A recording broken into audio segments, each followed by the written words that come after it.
అనేది ములుగు జిల్లా తాడ్వాయి మండలానికి చెందిన మేడారం గ్రామంలో జరిగే అతిపెద్ద గిరిజన జాతర. ఈ జాతర ప్రపంచంలోనే అతిపెద్ద గిరిజన జాతర.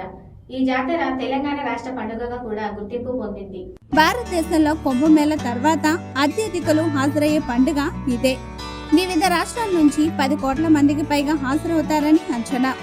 ములుగు జిల్లా కేంద్రం నుండి 44 కిలోమీటర్ల దూరంలో తాడ్వాయి మండలంలో ఉన్న మారుమూల అటవీ ప్రాంతమైన మేడారంలో దట్టమైన అడవులు, కొండ కోణల మధ్య ఈ చారిత్రాత్మకమైన జాతర జరుగుతుంది.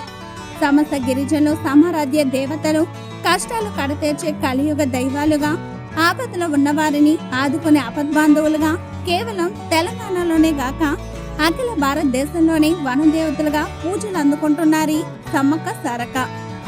గిరిజన ఆడబిడ్డల ధైర్య సాహసాలకు ప్రతీకగా నిలిచింది ఈ మేడారం. ఈ మేడారం జాతర ప్రపంచంలోనే అతిపెద్ద గిరిజన జాతర. తెలంగాణ రాష్ట్ర పండుగగా కూడా గుర్తింపు పొందింది. భారతదేశంలో కుంభమేళ తర్వాత అత్యధికులు పాల్గొనే జాతర ఈ మేడారం జాతర. దేశంలోనే అతిపెద్ద గిరిజన జాతరగా ఘనతకెక్కిన మేడారం జాతర గిరిజన సాంప్రదాయ రీతుల్లో జరుగుతుంది.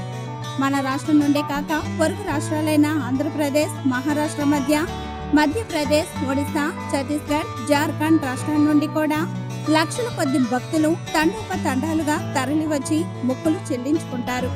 ఈ జాతరను తెలంగాణ ప్రభుత్వం 2014లో రాష్ట్ర పండుగగా గుర్తించింది. ఉమ్మడి ఆంధ్రప్రదేశ్ లో 1996లో రాష్ట్ర పండుగగా అప్పటి ప్రభుత్వం గుర్తించింది. నేటి జగిత్యాల జిల్లా జగిత్యాల రూరల్ మండల ప్రాంతంలోని పొలవాసను పాలించే గిరిజన దొర మేడరాజు వేటకని వెళ్ళినప్పుడు ఒక పొట్ట మీద కేరింతలు కొడుతూ కనిపించిన పాపకే సమ్మక్క అని పేరు పెట్టి పెంచుకున్నాడు.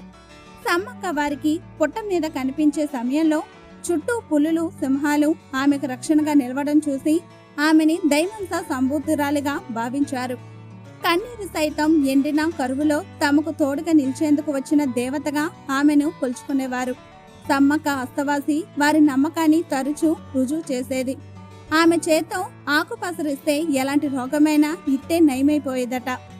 ఆమెను అతని మేనల్లుడైన మేడారం పాలకుడు పగిడి గిద్దరాజుకిచ్చి పెళ్లి చేశారు.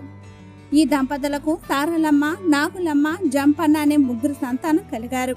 రాజ్య విస్తరణ కాంక్షతో కాకతీయ ప్రభు మొదటి ప్రతాపరుద్రుడు పొలవాసుపై దండెత్తాడు. ఆయన దాడికి తట్టుకోలేక మేడరాజు మేడారం పారిపోయి అజ్ఞాతవాసం గడుపుతుంటాడు. మేడారాన్ని పాలించే కోయరాజు పగిడి గిద్దరాజు కాకతీయుల సామంతునిగా ఉంటూ కరువు కాటకాల పరిస్థితుల కారణంగా కప్పం కట్టలేకపోతాడు. కప్పం కట్టకపోవడం, మేడరాజుకి ఆశ్రయం కల్పించడం, కోయ గిరిజనులో సార్వభౌమునికి వ్యతిరేకంగా విప్లవ భావాలు నూరుపోసి రాజ్యాధికారాన్ని ధిక్కరిస్తున్నాడనే కారణంతో పగిడి గిద్దరాజుపై ఆగ్రహం చెందిన ప్రతాపరుద్రుడు అతన్ని అణచివేయడానికి తన ప్రధానమంత్రి యుగంధరుడితో సహా మాఘశుద్ధ పౌర్ణమి రోజున మేడారంపై దండెత్తుతాడు. సాంప్రదాయ ఆయుధాలు ధరించి పగిడి గిద్దరాజు, సమ్మక్క, సారక్క, నాగమ్మ, జంపన్న, గోవిందరాజులు వేర్వేరు ప్రాంతాల నుండి గెరిల్లా యుద్ధాన్ని ప్రారంభించి విరోచితంగా పోరాటం చేస్తారు. కానీ సుక్షిస్తులైన అపార కాకతీయ సేనల దాటికి తట్టుకోలేక మేడరాజు, పగిడి గిద్దరాజు, సారలమ్మ, నాగులమ్మ, గోవిందరాజులు యుద్ధంలో మరణిస్తారు.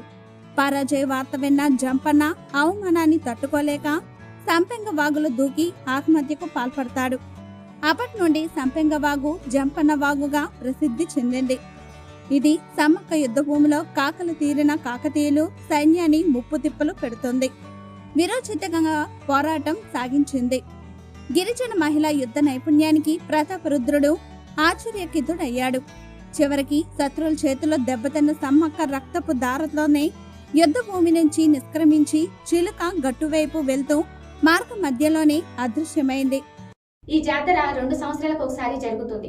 సుమారు 900 సంవత్సరాల చరిత్ర కలిగిన ఈ జాతరను 1940 సంవత్సరం వరకు చిలుకల గట్టుపై ఉన్న గిరిజనులు మాత్రమే జరుపుకునేవారు. కానీ 1940 సంవత్సరం తర్వాత తెలంగాణలో ఉన్న ప్రజలంతా కలిసి జరుపుకుంటున్నారు. సమ్మక్కను వెతుక్కుంటూ వెళ్లిన అనుచరులకు ఆమె జాడ కనిపించలేదు. కానీ ఆ ప్రాంతంలో ఒక పుట్ట దగ్గర పసుపు కుంకుమల గల భరిణె లభించింది. దాన్ని సమ్మక్కగా భావించి అప్పటి నుంచి ప్రతి 2 ఏళ్లకు ఒకసారి మాఘశుద్ధ పౌర్ణమి రోజున సమ్మక్క జాతరను అత్యంత భక్తి శ్రద్ధలతో జరుపుకుంటున్నారు.